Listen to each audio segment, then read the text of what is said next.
Bom, vamos começar a nossa noite de quinta-feira falando sobre a inspiração divina das Escrituras, que se revelou de forma especial para alguns homens durante a história.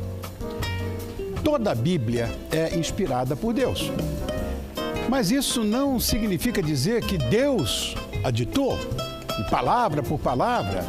Mas afinal, quais são as origens da Bíblia? Quem nos ajuda a responder a essa e outras perguntas é o mestre em Teologia Histórica e especialista em Arqueologia pela Universidade Hebraica de Jerusalém. Rodrigo, você está ficando insuportável. Que é o Rodrigo Silva. Boa noite, obrigado por ter voltado. Você está bem, Rodrigo? Prazer estar com você de novo. Obrigado, muito querido. Obrigado. Viu? Várias perguntas para te fazer. Vamos lá. Primeira delas, direto ao ponto. Quem escreveu os evangelhos e quando que eles foram escritos? Na verdade, há duas opiniões aqui. Eu vou dizer quais das duas e quais que eu defendo. Há um grupo de teólogos mais liberais que acham que os evangelhos foram escritos não por Mateus, Marcos, Lucas e João, mas por pessoas que colocaram esse nome e que seriam tardios, do final do primeiro século, talvez até início do segundo século. Eu, particularmente, participo de um outro grupo, que os evangelhos foram escritos justamente por esses 4 nomes, sim, e o evangelho de João seria do ano 90 e os outros 3, chamados sinóticos, Mateus, Marcos e Lucas, seriam anteriores ao ano 70, depois de Cristo. Certo. Agora, durante quantos séculos, né, a Bíblia foi composta com esses textos sagrados? Sim, foi muito tempo. Muita coisa, né? Se nós tomarmos Moisés como o primeiro autor da Bíblia e entendermos que os primeiros livros que Moisés escreveu são do século XV a.C. e o Evangelho de João no ano 90 depois de Cristo, então eu estou trabalhando com um hiato de 1.500 anos, de aproximadamente aí, levando dezenas de autores, alguns deles, a maioria deles que nem se conheceram. Bom, para a Bíblia, quem é Deus? Porque ela mostra Deus como sei lá, carinhoso, raivoso. Eu discuto muito isso ao mesmo tempo, né? Quem é Deus? Boa pergunta você fez. Na verdade, Deus, na Bíblia, ele fala com sotaque humano. Ele se apresenta com um rosto. Eu vou responder essa pergunta contando uma parábola, como os rabinos faziam do tempo de Cristo. Uma mãe, uma vez, colocou uma criança no quarto à noite para dormir. Quando ela saiu, ela apagou a luz e falou assim, dorme. Ele falou, estou com medo, mamãe, está escuro. Ela falou, eu sei que está escuro, mas Deus está com você. A criança falou, eu sei que Deus está aqui, mas eu quero alguém com um rosto. A Bíblia mostra um Deus com um rosto. Agora, qual que é o rosto com o qual Deus se revela? O rosto que a cultura pode compreender. Se Cristo estivesse aqui hoje no seu programa, ou ele estaria de terno e gravata, ou usando jeans como eu, ele não estaria com aquela túnica branca. Ele veio com aquela roupa, com aquele estilo de cabelo, por causa daquela época. Então, no Antigo Testamento, você tem uma imagem de Deus que é um pouco agressiva para nós, mas é a imagem que eles precisavam. Lembra, os hebreus saíram do Egito, eram escravos, eles estavam acostumados com aquele ar sereno, mas ao mesmo tempo é um Deus que demonstra amor, paixão, é um Deus que age, que move, é o grande Hashem, como dizem em hebraico, né? o grande nome, aquele que permeia tudo e ao mesmo tempo não se identifica com as coisas que ele criou. É a grande energia, a energia cósmica. Exatamente, mas é uma energia cósmica pessoal. Deus não é impessoal. Então, como eu disse, ele se revela de uma maneira que nós possamos entender. Que bonito isso aí. Isso aí é uma cena dos 10 mandamentos do Príncipe do Egito, melhor dizendo. Príncipe do Egito. Né, uma animação. Mas então a ideia é essa, Deus é didático, Rony. E ele em cada época ele fala de uma forma que o povo possa entender. Claro. Ele sempre fala com sotaque humano. Olha, inclusive, eu acho que na Bíblia existem alguns textos, não sei se estou falando bobagem, mas que se contradizem. Com certeza, isso aparentemente sim. Aparentemente tem algumas contradições do texto. O primeiro tipo de contradição, você falou uma coisa muito certa, Deus inspirou a Bíblia, mas não a ditou. Eu não acredito que Deus ficou Moisés. Evidente que não. Bereshit, bara, Elohim. Moisés, pera, senhor, você está falando muito rápido, não foi assim, né? Como é que é hebraico? Bereshit, bara, Elohim. Né? O que significa isso? No princípio criou Deus, Elohim. Então Deus não foi ditando assim no hebraico. Então existem certas contradições periféricas. Um evangelista falando que Jesus estava entrando em Jericó, o outro falou que Jesus estava saindo. Um dos dois errou. Mas isso não traz problema, o importante é que ele esteve em Jericó. Agora, essas pequenas discrepâncias ajudam como a prova que a Bíblia não foi editada nem para corrigir. Porque uma das acusações é essa, ela foi mudada pela Igreja Católica na Idade Média. Se ela fosse mudada, essas discrepâncias não estariam ali. Segunda razão, por que Deus deixou as discrepâncias? para mostrar que é um livro de inspiração divina, mas ainda humano. E a linguagem humana tem discrepâncias. Você sabe disso, tem discrepância. Até a nossa forma de expressar, você, acima de tudo, é um cantor, é um poeta. Você sabe que na poesia, às vezes, você não consegue encontrar palavras para descrever um sentimento. E o mais lindo é que esse livro, com a imperfeição humana que possui, consegue fazer algo que nenhum outro livro consegue. Por exemplo, eu admiro muito os clássicos, Machado de Assis, maravilhoso. E eu sei que a educação enobrece, eu não duvido disso. Mas deixe-me pegar um livro de Machado de Assis e levar na prisão. Quantos presos deixarão o mundo das drogas, da criminalidade, porque leram Machado de Assis? Nenhum. Agora, coloque a Bíblia.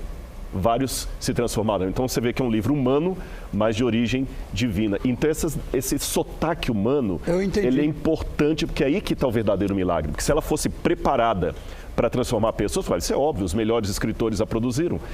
Mas olha, tem tantas traduções da Bíblia. Por exemplo, durante muito tempo eu fui salmista. E o livro dos Salmos, olha, são tantas transcrições, eles mudam tanto.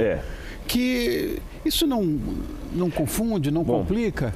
Deixa eu falar só uma frase sobre os Salmos, porque já que você mencionou, os Salmos são uma das partes mais fascinantes da Bíblia, porque em toda a Bíblia é Deus falando com o homem. E eu vou te dizer por quê. A Bíblia é Deus falando com o homem, no Salmo é o homem falando com Deus. Isso. É como se Davi sentasse aqui e falasse: Senhor, estou chateado, o Senhor nos abandonou, Israel está queimada. Agora, por que dessas traduções? O trabalho do tradutor não é fácil. Os italianos já brincavam, tradutor e traditore. Né? O tradutor é um traidor. Porque a arte de traduzir não é fácil. Eu vou dar um exemplo da sua área, já que você falou salmos são música. Se traduz poesia? Não. Não. Você faz uma versão. E essas versões, quer dizer, na verdade, por exemplo, o 23... que é o meu salmo predileto. O Senhor é meu pastor, nada me faltará. Ele tem um monte de textos que se diferenciam. Exatamente. Até no original hebraico, quando se diz o Senhor é meu pastor, nada me faltará, o sentido não é que eu vou ter tudo, uma casa com um helicóptero no fundo do quintal e um submarino na minha piscina, não. Claro. O Senhor é meu pastor, de nada terei falta. Agora, hoje nós temos uma vantagem, porque como você tem uma Bíblia mais em linguagem jovem, outra numa linguagem mais poética, outra mais... Agora, todas são... Não existe tradução perfeita. Eu sugiro às pessoas o seguinte: Bíblia não é para ser lida, é para ser meditado de maneira gostosa. Claro. E pegue várias versões, pegue a Ave Maria, a Bíblia de Jerusalém, a João Ferreira de Almeida, a nova versão internacional. Faça um estudo da Bíblia. Olha, uma coisa, nós vivemos num mundo hoje absolutamente chato, em que não se pode fazer nada, porque tudo é politicamente incorreto, porque tudo é ecologicamente incorreto. Uma chatice. Isso me incomoda profundamente. No entanto, na Bíblia, existem relatos de casais incestuosos, por exemplo. Até porque, na época, era comum, né, os familiares, sei lá, se relacionarem entre si, se cabe isso. Na verdade, por exemplo, vamos pegar o caso do Egito. Você pega a história egípcia, os faraós sempre casavam irmãos com irmãos. Irmão com irmão, é verdade. Né? A Hatshepsut casou com o meio-irmão dela, né? Foi. E vários deles, assim... Grande faraó, menina, né? Sim, uma mulher faraó, né? Porque ela não queria justamente aceitar a situação ali do Tutmosis III. Embora tenha usado até a barbinha postiça. A barba postiça e vestido roupas de homem. De homem, é verdade. Quando estava em público. Bom, então ali, como Moisés viveu no Egito... Ele pegou aquela cultura, ficaram 200 e tantos anos no Egito os hebreus. É lógico que eles apreenderam aquela cultura. E você vê, por exemplo, a mãe de Moisés, Joquebede, casou com o sobrinho. Foi. Não é isso? Você vê o sobrinho. No caso de Abraão também, ele era casado com a meia-irmã dele. Agora, devemos lembrar uma coisa. Lembra que eu falei que Deus é didático? E o que a gente aprende numa questão de didática? Se a pessoa está nas primeiras letras, um cantor, até ele chegar a um Ronivon da vida, ele vai passar por primeiros estágios, onde ele cometerá determinados erros que você não vai aceitar no estágio mais avançado. Então Deus também vai progressivamente cuidando do povo, e algumas coisas que você toleraria nos anos iniciais, você não aceita. Não sei se você está compreendendo onde eu estou querendo chegar. Quando você está numa escola, você não vai exigir do primeiro anista o conhecimento do quarto anista.